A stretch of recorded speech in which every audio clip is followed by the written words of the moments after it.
अस्सलाम वालेकुम, this is Daniyal Khan. Welcome to my channel. आप लोगों के कल से इंटरव्यू स्टार्ट हैं ZTBL MCO OG3 के लिए।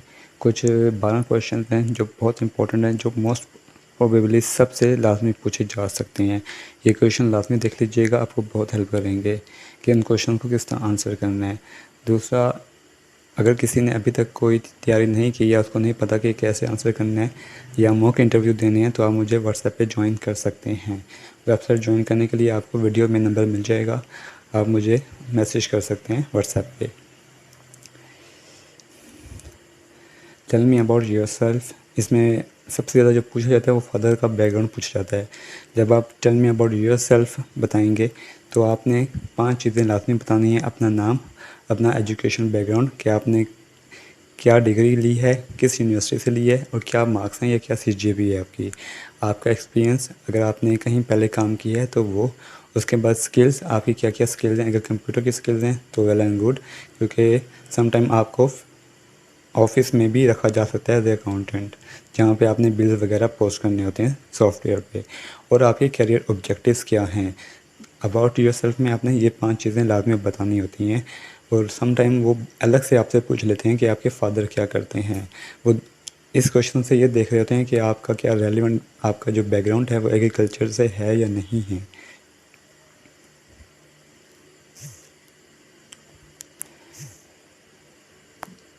तो ये चीज़ें आपको अपने इंट्रोडक्शन में बतानी है। इस इंट्रोडक्शन में मैं जो आंसर है वो इसलिए नहीं पेश करूँगा क्योंकि सम टाइम जो आप आंसर हैं वो उसी को पिक कर लेते हैं और सारे उसी आंसर को बता रहे होते हैं, तो वो ऐसे लगता है कि आप पे कॉपी पेस्ट किया हुआ है और जो इंटरव्यू है वो इसको अच्छा नहीं समझता। इसलिए आपने इन चीज़ों को मद्देनज़र रखते हुए अपना आंसर बना लेना है। किसी को कोई इशू है अपने आंसर बनाने में या लिखने में, तो मुझे व्हाट्सएप पे आप मुझे बता सकते हैं, कमेंट्स में बता सकते हैं कि क्या हमारा ये आंसर ठीक है या नहीं ठीक। मैं उसको आंसर कर दूँगा, उस क्वेरी को, उसका मैसेज को। How do you see your background in your degree, जो भी आपकी डिग्री है, helping you succeed as MCO। ये डायरेक्टली आपसे, इनडायरेक्टली आपसे पूछें कि आपकी डिग्री रिलेट करती है ZTBL से। अब रिलेशन के हवाले से मैं 2 वीडियोज़ ऑलरेडी अपलोड कर चुका हूँ, जिसमें मोस्टली सारी जो डिग्रीज़ हैं ना वो मेंशन की हुई हैं। ये 2 लिंक्स हैं जो आपको डिस्क्रिप्शन में मिल जाएंगे। अगर आपकी डिग्री से रिलेटेड क्वेश्चन है तो वो इन वीडियोज़ पे लाजमी देख लीजिएगा। आपकी डिग्री जो भी है वो आपको देखकर उसका आंसर आप देख लें कि क्या आंसर इसको करना है। एक दफ़ा फिर अगर आपने मॉक इंटरव्यू देना है तो आप मुझे व्हाट्सएप पे मैसेज कर सकते हैं, या अगर आपने अभी तक तैयारी नहीं की तो आपका इंटरव्यू नज़दीक है तो भी आप मुझे वैसे मैसेज कर सकते हैं। कोशिश करेंगे कि आपको इतनी तैयारी करवा दें कि आप इंटरव्यू देने में कामयाब हो जाएँ, एक अच्छा इंटरव्यू देने में कामयाब हो जाएँ। तो इस क्वेश्चन के लिए आप ये 2 वीडियोज़ हैं, क्योंकि उसमें मैंने डिटेल में समझाया हुआ है, वीडियो लंबी नहीं करना चाहता था, तो इसलिए ये 2 लिंक्स डाल दिए हैं। डिस्क्रिप्शन में आपको ये लिंक्स मिल जाएंगे, आप वहाँ से देख लीजिएगा। Why do you want to work as ZTBL, ZTBL में आप क्यों काम करना चाहते हैं या ZTBL आप क्यों ज्वाइन करना चाहते हैं। तो इसमें जो एक ऑर्गेनाइजेशन की रेपुटेशन है उसको आपने अपने करियर गोल्स के साथ, करियर ऑब्जेक्टिव्स के साथ लिंक करना होता है कि ZTBL क्या प्रोवाइड करे, ZTBL का क्या मिशन है। ZTBL एग्रीकल्चर को सपोर्ट कर रहा है, फार्मर्स की ज़िंदगी को इम्प्रूव कर रहा है, फार्मिंग और फार्मिंग एक्टिविटीज़ से रिलेटेड जो लोन्स है वो प्रोवाइड कर रहा है, सर्विसेज प्रोवाइड कर रहा है, एजुकेट कर रहा है फार्मर्स को। तो इसी तरह जो एक रेपुटेशन बिल्ड हो गई है ZTBL की, उससे आपने अपना करियर जो गोल हैं उनको लिंक करना है, तो यही वजह है। और दूसरा, एक एम्प्लॉय के लिए ज़रूरी होता है कि उसकी जो ऑर्गेनाइजेशन है, एक तो वो रेपुटेशन वाली है, दूसरा करियर ऑब्जेक्टिव, करियर ग्रोथ हो।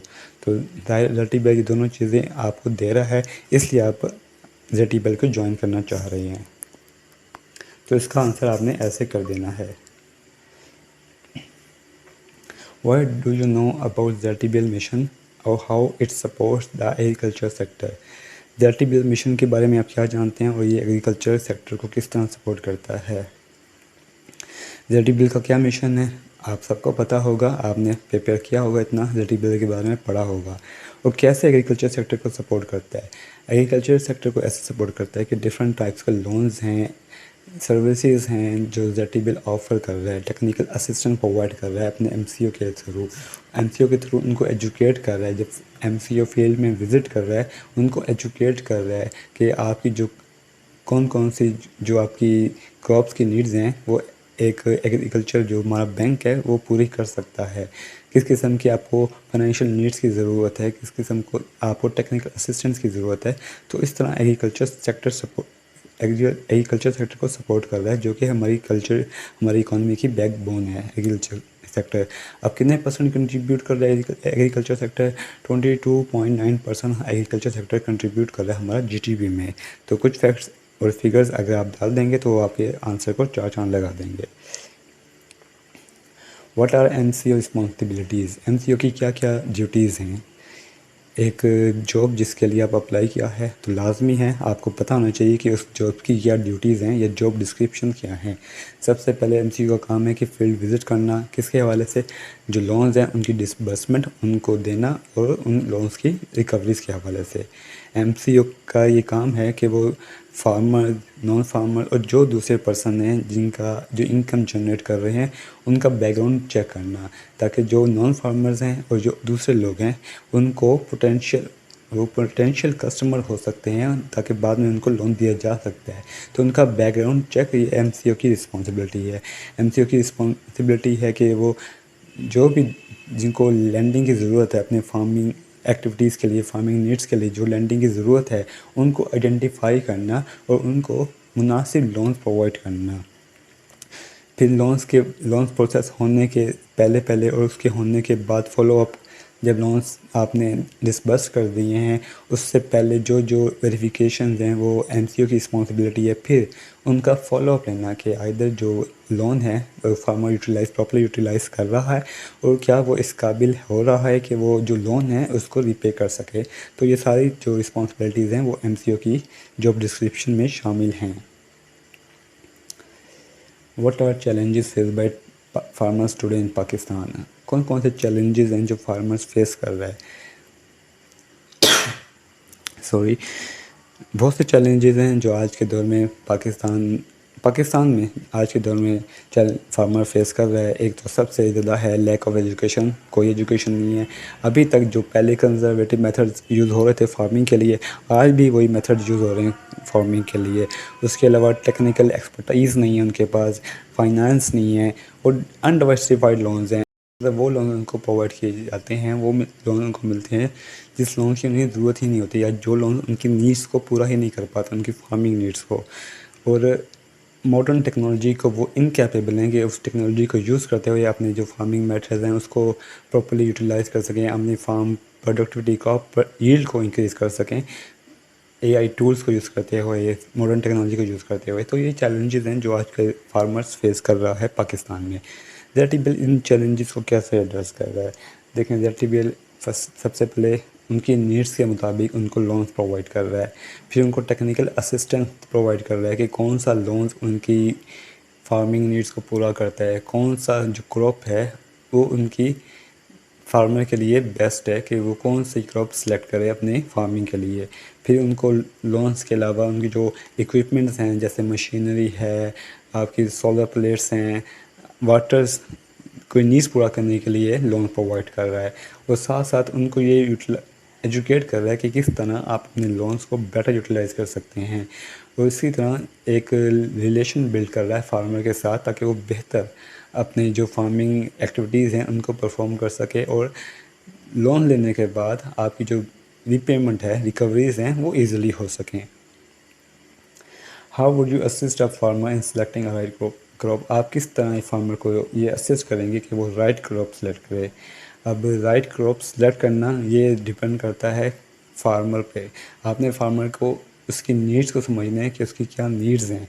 फिर उसको उस नीड्स को पूरा करने के लिए, उस फार्मिंग नीड्स को पूरा करने के लिए उसे कितने कैपिटल की ज़रूरत है, कितने फाइनेंस की ज़रूरत है, उसमें क्या क्या टेक्निकल असिस्टेंस रिक्वायर्ड है फार्मर को, क्या क्या नॉलेज रिक्वायर्ड है, कौन कौन से equipment, machinery, farming related activities या कौन सी फार्मिंग नीड्स हैं, फार्मिंग क्रॉप से रिलेटेड कौन सी चीज़ें हैं जो उसको रिक्वायर्ड होंगी, और कौन सा मार्केट की अंडरस्टैंडिंग को उसको देना कि आया मार्केट में उस क्रॉप की डिमांड है, उसमें क्या उतार चढ़ाव हुए हैं, तमाम चीज़ें हैं। इस तरह आप उसको असिस्ट करेंगे कि कौन सी क्रॉप बेस्ट है उसके लिए। कैश क्रॉप्स कौन सी होती हैं? कैश क्रॉप्स वो होती हैं जो बेसिकली इसलिए उगाई जाती हैं ताकि उनसे प्रॉफिट अर्न किया जा सके। वीट हो गई, राइस हो गई, कॉटन हो गई, ये मेजर क्रॉप्स हैं। ये इनकी जो मार्केट डिमांड है वो हमेशा हाई रहती है और उतार चढ़ाव में कम ही होता है, लेकिन ज़्यादातर इनका चढ़ाव ही होता है। और इसी तरह आपकी जो मेजर क्रॉप्स हैं wheat, rice, cotton, sugarcane, maize, pulses. एक दफ़ा फिर मैं आपको कह रहा हूँ, अगर किसी ने अभी तक तैयारी नहीं की या आप मॉक इंटरव्यू देना चाहते हैं तो आप मुझे व्हाट्सएप पे ज्वाइन कर सकते हैं। कौन कौन से लोन्स ZTBL ऑफ़र कर रहा है? ZTBL देखें डिफरेंट टाइप्स के लोन ऑफ़र कर रहा है। Development loan, production loan, government schemes और अदर स्कीम्स। लोन रूल्स और अदर स्कीम में क्रॉप इंश्योरेंस है। प्रोडक्शन लोन में इसके किसान खुशहाली है, इलेक्ट्रॉनिक वेयर हाउसेज हैं, सोयाबीन कल्टीवेशन है। इसी तरह जो डेवलपमेंट लोन्स हैं वो फ्लोरिकल्चर एंड ग्रीन हाउसेज है, आसान कर्जा है, बी कीपिंग है, बायोफ्लॉक फिश फार्मिंग है, क्रॉप इंश्योरेंस है, इलेक्ट्रिक चक्की है, इलेक्ट्रॉनिक वेयर हाउस रिसीट है, एग्री टूरिस्ट ऑर्चर्ड है, हाई एफिशिएंसी इरिगेशन सिस्टम है। ये तमाम जो चीज़ें हैं, इन कुछ लोन्स को आप याद कर लेंगे ताकि जब आप बताएं कि डेवलपमेंट लोन है, प्रोडक्शन लोन्स हैं, तो उसमें कोट कर सकें ये लोन्स डेवलपमेंट लोन्स हैं, ये प्रोडक्शन लोन्स हैं। What is the procedure of loan and recoveries? देखें, लोन का प्रोसीजर समझना और इसके रिकवरीज का प्रोसीजर समझना बहुत ज़रूरी है। लोन्स के लिए क्या डॉक्यूमेंट्स रिक्वायर्ड होते हैं? जो मेन हैं वो CNI से फर्द, जिसे फ़र्द मलकियत कहते हैं, ज़रूरी पासबुक। अब जब भी एक फार्मर आता है MCO के पास लोन के लिए, तो MCO उसकी तमाम जो डॉक्यूमेंटेशन है वो चेक करता है, फिर उसको फिज़िकली वेरीफाई करता है। उसको जो वेरिफिकेशन है उस प्रोसेस को KYC कहते हैं, नो योर कस्टमर। आपसे पूछा जा सकता है KYC क्या है?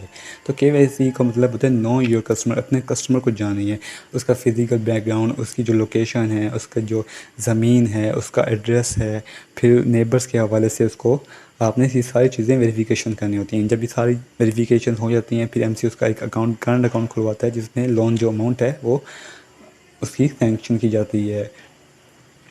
अब जब लोन डिसबर्स हो गया फार्मर को, उसके बाद ये लोन की रिकवरी MCO की रिस्पॉन्सिबिलिटी है। अगर एक लोन रीपे नहीं होता, फॉर एग्जांपल फार्मर डिफ़ॉल्ट कर जाता है, तो उस ZTBL के पास कौन कौन से ऑप्शन हैं? ZTBL के पास 3 ऑप्शन है। पहला, वो बैंकिंग कोर्ट में सू कर सकता है ZTBL। दूसरा, उसकी जो इमूवेबल प्रॉपर्टी है, जो भी ज़मीन उसने मॉर्टगेज करवाई थी या प्लेज करवाई थी लोन के लिए, उसको कन्फिस्केट किया जा सकता है। तीसरा, उस प्रॉपर्टी को, उस इमूवेबल प्रॉपर्टी को ऑक्शन किया जा सकता है ताकि जो अमाउंट है, लोन अमाउंट, वो रिकवर की जा सके। If we place you in other district will you join? अगर आपको किसी और डिस्ट्रिक्ट में प्लेस कर दिया जाता है तो क्या आप ज्वाइन करेंगे? तो इसका आंसर आपने, अगर यस में करेंगे तो डेफिनेटली ये आपने इसका आंसर नो में नहीं कर सकते एक इंटरव्यू में, कि अगर आपको किसी और डिस्ट्रिक्ट में पोस्ट किया जाता है तो आप कहें नहीं हम नहीं करेंगे। तो डेफिनेटली आपने इसका आंसर यस में ही करना है।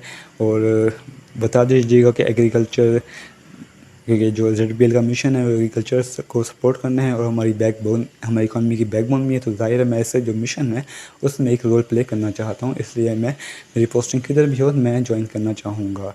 तो ये है आपका ये क्वेश्चन। उसके बाद ये लास्ट क्वेश्चन था, और चैनल को सब्सक्राइब कर लीजिएगा।